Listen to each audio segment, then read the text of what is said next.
Zaidi ya wanafunzi 1000 waliofadhiliwa kwa pamoja na Equity Bank's Wings to Fly and Education Scholarship katika mkoa wa Nyanza wamepewa mafunzo ili kuongeza ujuzi wao katika uongozi.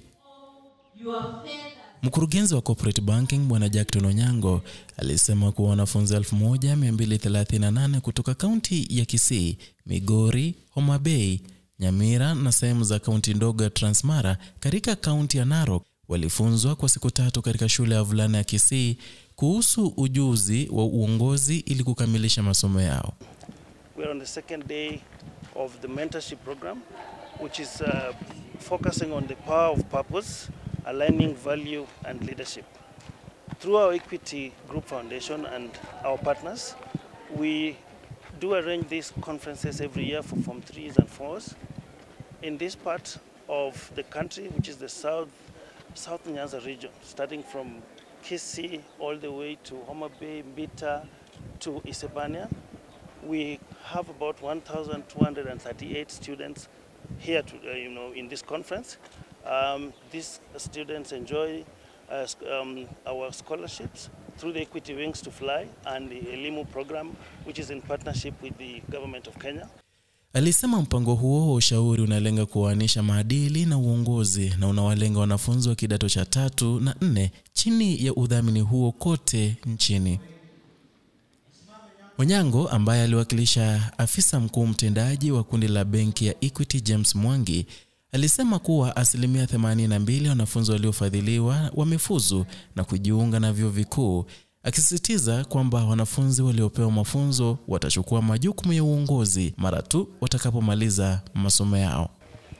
We have seen great success with over 82% transition from high school to university, and this keeps driving us to do more and more for the poor and needy children in our societies. Most of these children need constant and regular mentoring to keep them focused and to keep them in shape, because education is not enough. Providing them with free education but not following up and looking at and tracking their progress may not necessarily give us the end product that we desire. So we carry out these mentorship programs together with our partners and partnering with the county education team, and to make sure that we offer direct mentorship, some of them on one-on-one situations, so that we keep them grounded. So this year we were focusing on leadership. Meneja huyo alitoa changamoto kwa wanafunzi hao kufanya kazi kwa bidii, kuwa na nidhamu na kuachana na makundi mabaya ambayo watawaharibia maisha, huku akibainisha kuwa benki hiyo imejipanga kuwadhamini hadi watakapomaliza elimu yao.